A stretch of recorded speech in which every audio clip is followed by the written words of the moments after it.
अदमास की चर्चा में करते हुए जो दूसरी चौपाई है उसमें भगवान ने कहा है कि देश काल अरु विधि सहु माही कहाँ तो कहाँ यहाँ प्रभु नाही। भगवान शंकर बड़ी सभा में बैठे हुए और देवताओं की सभा लगी।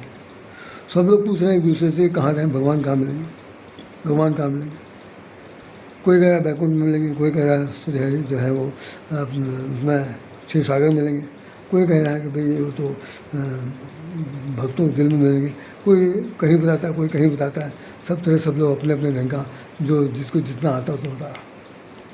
भगवान शंकर उसमें बैठे थे तो ब्रह्मा जी ने कहा कि भाई ऐसा है, आप चुपचाप बैठे हुए हैं, आप तो त्रिलोक के गुरु हैं, कम से कम आप ही कुछ समाधान करिए। तो भगवान उसमें लिखा है कि कहीं समाज गिरजा में रहूं और सर पाई बचन एक कहूँ। गिरजा में उस समाज में था, कथा सुना रहे गिरजा जी को, अपनी धर्मपत्नी को कथा सुना रहे। तो कह रहे हैं मैं उस समाज में था और ये सब लोग इस तरह से अपना अपना अनुमान लगा रहे थे, कह रहे थे। तो जब ब्रह्मा जी ने मुझसे कहा कि आप भी कुछ बताइए, तो अवसर पाए।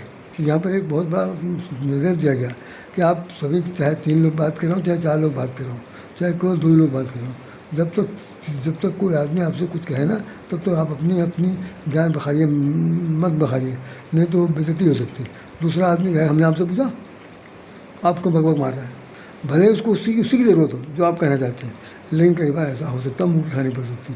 तो भगवान शंकर ने कहा कि मैंने नहीं कहा, जब तक ब्रह्मा ने नहीं कहा तब तो हमने भी नहीं कहा।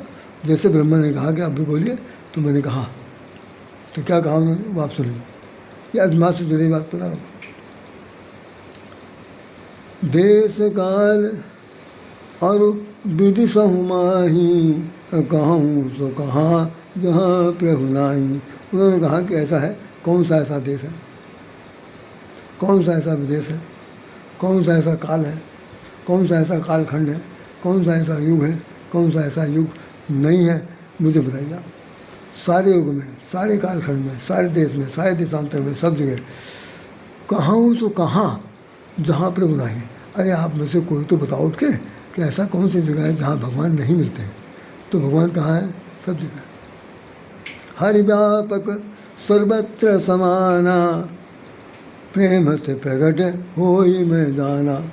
भगवान सर्वव्यापक है, सब जगह विद्यमान है और वो प्रेम से प्रकट होता है। जिसके मन में प्रेम है, जिसके अंदर प्रेमाग्नि है, जिसके अंदर भगवान को पाने की छटपटाहट है, जैसे बच्चे का उदाहरण में लिया, ठीक उसी व्यक्ति को भगवान मिलते हैं। इसलिए आप लोग सब लोग जो जहाँ हैं, जिस रूप में हैं, भक्ति परायण हैं, भक्तिमय हैं, वात्सल्य जनित प्रेम को अच्छी तरह समझते हैं, या कोई भी प्रेम समझते हैं, उसमें निश्चलता बहुत जरूरी है। भाई प्रेम तो बहुत प्रकार के होते हैं, प्रेम एक प्रकार का होता है। तो अब ज़्यादा उसमें बखान नहीं देना चाहता मैं, सिर्फ इतनी बात है कि भगवान को भजने के लिए आपके पास एक प्रेम चाहिए और वो प्रेम बड़ा निश्चल चाहिए, जिसमें किसी की आवश्यकता नहीं, हमें आपको चाहिए। जब आप मिल जाएंगे सारी समस्या दूर हो जाएगी। और हम अपना चिट्ठा खोल कर रख देंगे कि मैं इस काम से आया हूँ, तो भगवान कहेंगे फिर अपने दूसरे किसी APS से कहते हैं कि मैं देख लूँ क्या समाचार है इनका, तो फिर वो खुद सीधे बात नहीं करेंगे। तो सीधे बात करना है तो छटपटाहट, मिलन की चाह अद्वित होनी चाहिए, अविरल। फिर उसके बाद उसके अंदर विरलता की ज़रूरत नहीं है, किसी तरह के सघन होना चाहिए, तो आपको भगवान मिल जाएंगे। इन शब्दों के साथ राधेश्याम राधे आपको हृदय से नमन करता है और प्रणाम करता है कि आप इस अदमास का मतलब समझिए और अदमास को। और आने वाले महीनों में जो पड़ेगा, अब आने वाले 3 साल बाद, तीसरे साल ये आषाढ़ के महीने में आएगा, फिर उसके बाद और महीने में आएगा। जब भी अभी आएगा तो महत्व तो नहीं रहेगा। ये महत्व ये उम्र आयु के बात नहीं, ये महीने के बड़प्पन के बारे में बात है, जिसके लिए इतना महत्व दिया गया।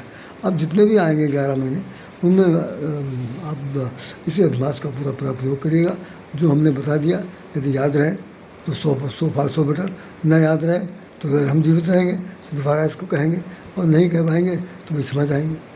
तो मेहरबानी से राम भजन कीजिए, मौज मस्ती लीजिए। इन शब्दों के साथ राधेश्याम राधे आपको हृदय से नमन करता है। आप महान हैं भाई, मैं आपकी महानता को नमन करता हूँ और प्रार्थना करता हूँ कि जरा सा थोड़ा सा इसको आगे भी बढ़ा दीजिए, कुछ लोग और भी जान जाएँ जरूरी नहीं कि ज्ञान की विशेषता यह है कि भाई बांटा जाए।